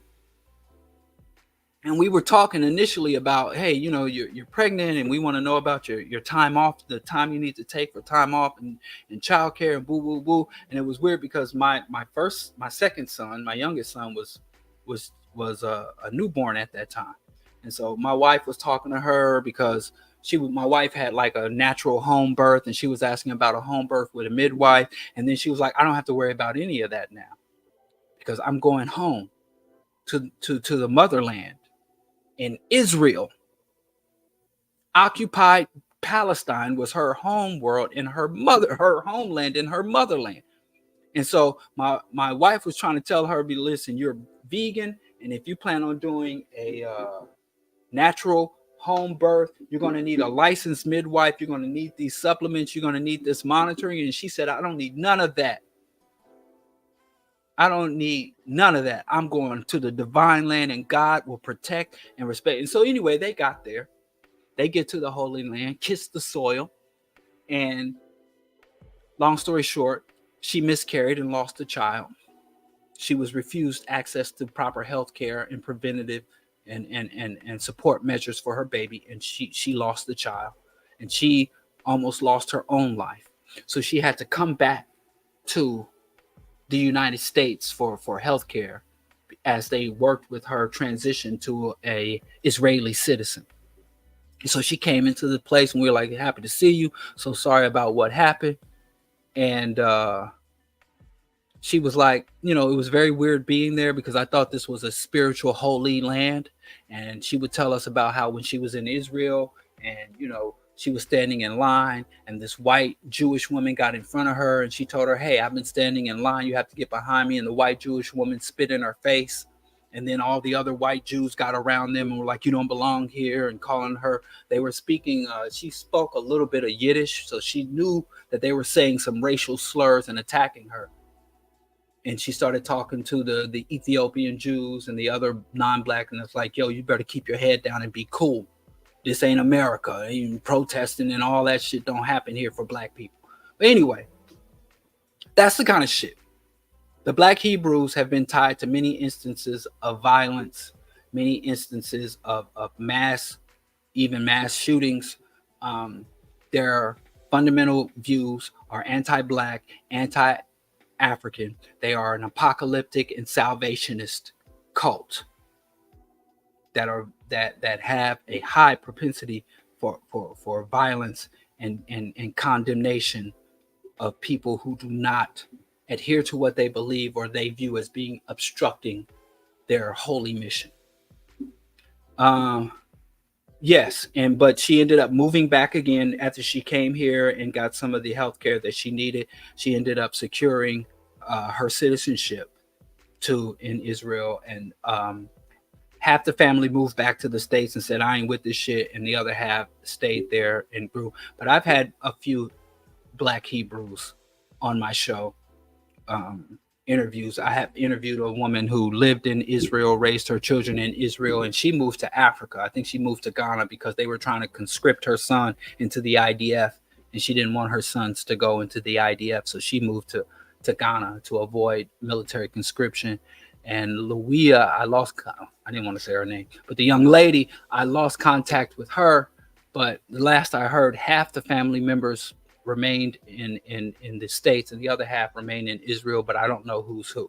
But all I'm saying is most people that get caught up in these cults, they come out bad. The only people that really benefit are the hierarchies. And again, it is a sexist, hierarchical, discriminatory cult. Women are within the black Hebrew cult are child bearers. They are literally walking incubators. They have no real authority or status. It is an old school Old Testament value system that the Black Hebrew Israelites, and they have a lot of again seemingly positive rhetoric about Black people being the chosen people and about unity and men stepping up to be protectors. But when the Black Hebrews talk about men being the protectors, they're actually talking about ownership. If you read the Bible, women are listed, women and children are listed alongside donkeys and other property. Women, they are defined as the man's property, and when you assault a man's wife or a man's daughter, you have done damage to his property and you have to make him whole. Go and look that shit up. But let's move on because time is getting short. And everybody, next on my line, people ain't gonna believe this because somebody mentioned the Asar Society and the Fahami Temple. I have a friend that I recruited. I didn't know. I had recruited him into the Fahami Temple. I was in college. I had a friend who was still in high school. I was a year ahead of him. So his senior year was my freshman year in college. And I sent him, I bought a book called The Mutu Neter by Ra'un Nefer Amen. And these concepts were all new to me. And back then I was also reading, Dr. Ben, Egyptologist, and other books about the great African civilization. So when I was reading the Asar set material and reading the Mutu Neter and the Ankh-Sur, I was reading it from an archaeological, historical, and cultural point of view. And I have a friend, and we had both kind of left the church. We both left the church together. When we were in middle school and high school, we left the Baptist church and we wanted to join the Nation of Islam. So we went to this Nation of Islam study group, and we found out quick, fast, and in a hurry that Islam was a lateral move. It was not a move up from Christianity. It was a lateral move. So we both kind of became secular and searching. So when I saw this book, I sent it to him and he went all in. He changed his name. He had a name change ceremony. First, he was with the Asar Set Society, but he felt that they didn't go far enough. So then he wanted to went and joined the Fahami Temple in Oklahoma, and he was training to become a Fahami prince. And he had given them tens of thousands of dollars because your name change ceremony, they need your first and last name, the time and date of your mother's ascension and birth, and the time and date of your father. And they need all this shit, and they're going to do all this work. And they don't give you your name. The name is sent by the deities and the ancestors. So your name is granted to you, but you need this priest to perform this ritual so that the supernatural powers will whisper your name to him, and then he'll tell your name. And he paid for this huge naming ceremony. It was huge. It was like bigger than a wedding, like a whole catered event, and everybody had to wear all white and purity rituals and all that shit. And he didn't invite me because he knew I would just sit there with a smirk the whole time, like, word. We could just be at home playing Tekken 2 on PlayStation 1 and you here doing this shit. Anyway, the Asar Set Society, Fahami Temple, and other Egypt, the Nubians could be this, but Nubians went from Islamic to cowboy, Western to, so the Nubians, Fahami, Asar Set Society, and several other smaller groups, they are the Kemetic or Egyptian cults. And they like to set themselves apart because unlike the Rasta Christian, 5% Islamic, Moorish Islamic, Black Hebrews, the Abrahamic, that they say, well, we are traditional African religions. So we're taking our people back to the roots. And I used to go back when the Asar Set Society had all that big warehouse that they turned into like a multi-purpose facility on Atlantic Avenue, and they'd have the Tree of Life classes, and they'd have the ritual and the women and they used to have off Flatbush, that vegan restaurant that had mediocre food. But I was all around the Asara set in the early 90s. I had read the book, I went to the classes, I went to a few rituals, but again, I never believed any of the supernatural components. And I understood the concepts where you were an Ab man, a Sar man, and you would try to ascend and cultivate yourself. and develop yourself to become an Asar, and understanding the tree of life and the intricacies of relationships, your own internal relationships and struggles, and your relationships and connections to others. And it was polygamous, so win, win, win, win. And so they allowed for multiple wives. I was taking martial arts, African martial arts, in Kamaguni, Neguma, and all of that. And so one of the students slash co-instructors of the martial arts school I was in at the time was an Asar priest in the Asar Set Society, and he was a doctor, and he had two wives, and one of his wives was a co-professional who helped them run the business, and his other wife was the domestic. She stayed home and took care of all the domestic stuff, and maintained and tended to all the children who were homeschooled, and tended to the spiritual, the shrines and shit, while the other man, him and his other wife, would go off and make the money. And he had a doctor's office. She ran the accounting and the reception for the doctor's office. He was the physician. And I would see them, and they would come into this martial arts class, and they'd have their, and I'm like, wow, man, this is where it's at. This is the thing right here. Yeah, the domestic. They didn't call, these are my terms. He didn't call her a domestic, but that's how the relationship broke down. One woman tended to the home. The other woman was more of a business partner and went out into the world with him. And they were vegan. Made some of the best stir-fried tofu. They were vegan. They had these really, and they weren't hung up. Like, they acknowledged that, like, they had these, I don't know, I don't remember the deity, but there was one deity of femininity and sex, and they'd have these rituals, and you dance, and there'd be these wonderful fragrances. The rituals were like club night. So anyway, all that to say, and they were pro-black, they were pro-African, they wanted to return Africans to the state of antiquity. But long story short, they prey on vulnerable and impressionable people. They extract an enormous amount of resources. And again, they don't have the problems of being apocalyptic and being strict hierarchy. But they do tend to, the members I found would tend to isolate and separate themselves from their support network and depend more on the group, because it was all about cultivation and self-development.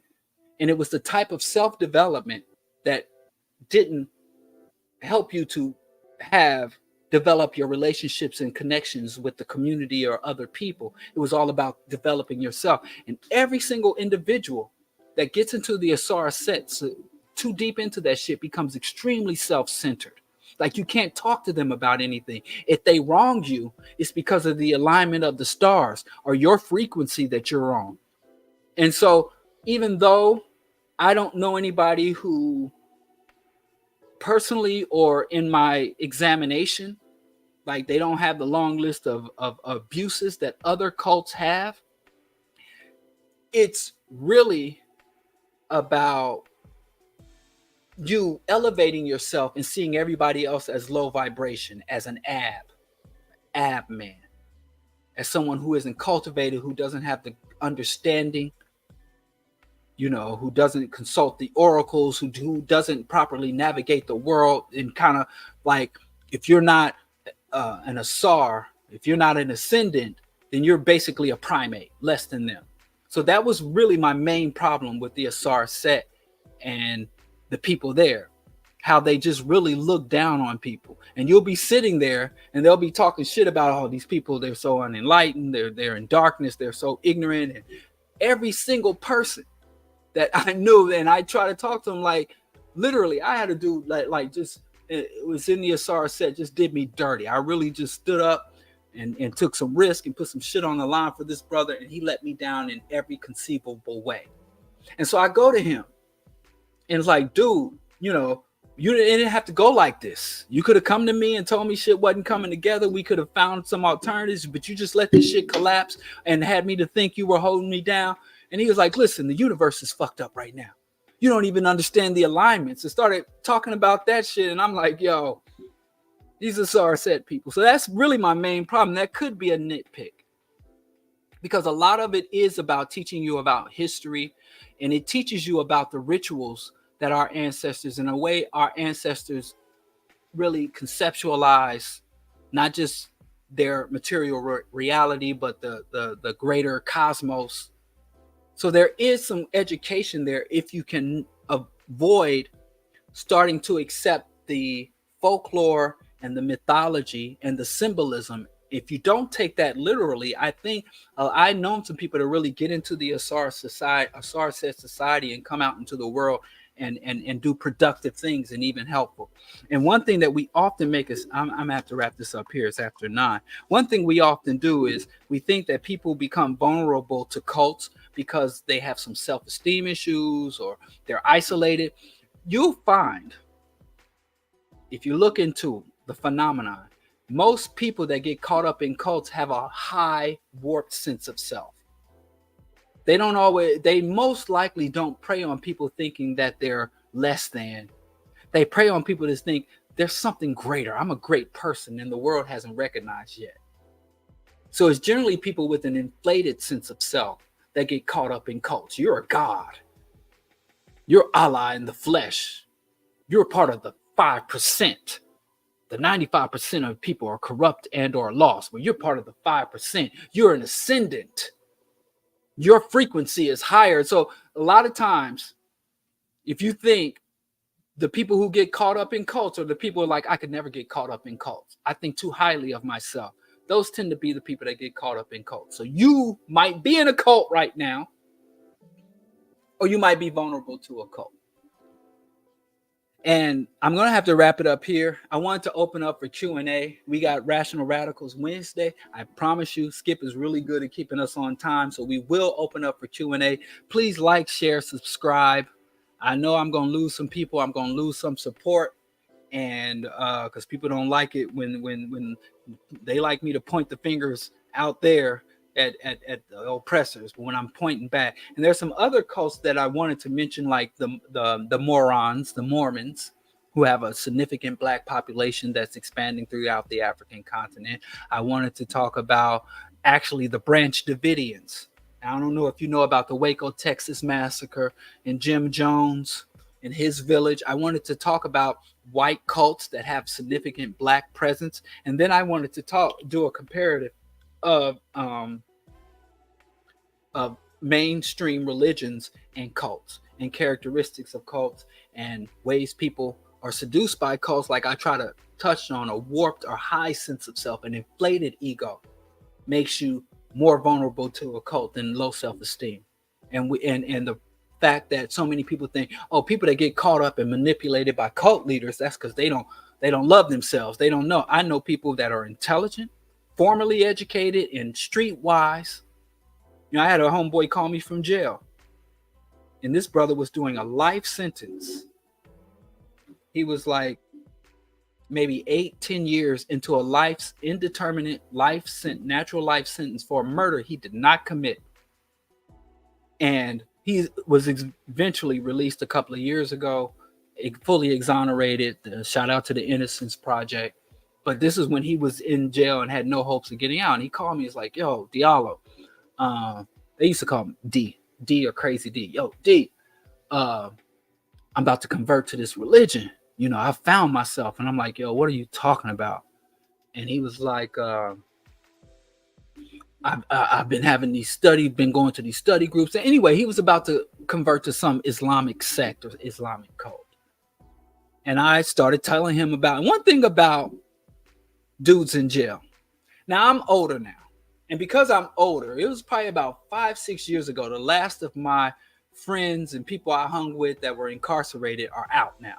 I'm of the age because, you know, most of my adolescence, teens, 20s, I had people that were either in and out of jail or doing sentences.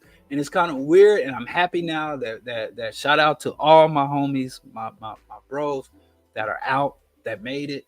So I'm not, but back when I was in college, when I was in high school, even when I was in middle school and juvenile detention, my 20s and 30s, I had people that I came up with that were incarcerated or going through various probation and all that shit. But the last of my people that were locked up that had outdates, they're all out now. And I don't think I appreciate that enough, but that's a whole nother thing. But he called and told me he was converting to this religious cult. And one thing about an incarcerated cat, you send them something to read, they read it. I used to love sending cats, my friends that were in greater confinement. I used to like sending them books or writing them letters because they read that shit. You know, I've had more communication and interaction with my father when he was in the penitentiary than when he was in the world because they read it. So I was just sending him books. I would copy a book if I didn't have the money and couldn't afford to buy the whole book. I would copy passages. I would send him history and taught him, just informing him this is Islam and this is what Islam is. These are the documented origins outside of the myth and the folklore. This is Islam's relationship to African people. And after a couple of years of communicating, he had called me collect. I was like, "What's up, man?" He's like, "I'm not converting. I ain't doing that shit." And I'm like, "Really?" He's like, "Yeah, you know, you sent me that stuff." And I started looking and asking around, and he didn't get caught. So I'm saying all that to say, if you got someone who's vulnerable, I had another brother call me, sent me a text, and was like, "You had this video of Farrakhan justifying child predation. Can you find it?" And I'm like, "Sure, I'll find it." I had posted it on a video snippet, and I looked on my Instagram, I looked on Facebook, I searched my old computer, I searched my phone. I'm like, I can't find that video anywhere. I'm sorry, man. I looked hard for it. And then he said, no doubt, but he's a PhD student, so he's a researcher. So he said this guy called him, and it's like, "I'm converting, I'm joining the nation, brother. I'm finally awake. I'm joining the Nation of Islam." And he told him about the video. He's like, "I know this guy named BroDiallo. And he said that Farrakhan said A, B, and C." And the dude was like, "I don't believe you. And if you can show me evidence that that was done, I won't join the nation." So he called me, and I was a dead end because I couldn't find my copy of the video. And I really do believe that the internet be purging shit. There's so much shit that used to pull up articles and shit. I used to pull up this article about the trillions of dollars that were stolen from black people during the Great Expulsion. We call it a migration. African people didn't migrate out of the South. They were expelled from the South. And there's over $1 trillion of wealth that was stolen when we were seeking out the warmth of other sun. But that's another discussion. But anyway, he found it because, like I said, he's a PhD candidate or student, and he did his research and he found it. And I'm like, "Well, can you send it to me?" And he hasn't sent it yet. But he sent it to dude. So I'm saying that all to say it's not hopeless. And I think that if you care about somebody or if you care about our community, just as we should expose the crimes of the mainstream religions, expose the atrocities and exploitation of these corrupt pork chop preachers and these colonial Christo fascists, I think we also, because they're so small and many of them operate under the radar, we also have to give mind to keeping our people safe from the exploitation and the predation of these cults. And because, like I said, they love bomb you, they have very, very well cultivated and honed techniques for bringing people in. And like I said, our people, we need to be rational. We need to adhere to reason. We need to be evidence-based if we are to be liberated. Our organizations, our collectives need to be secular, meaning as an individual, you could be spiritual or religious, but as an organizer, you need to be secular.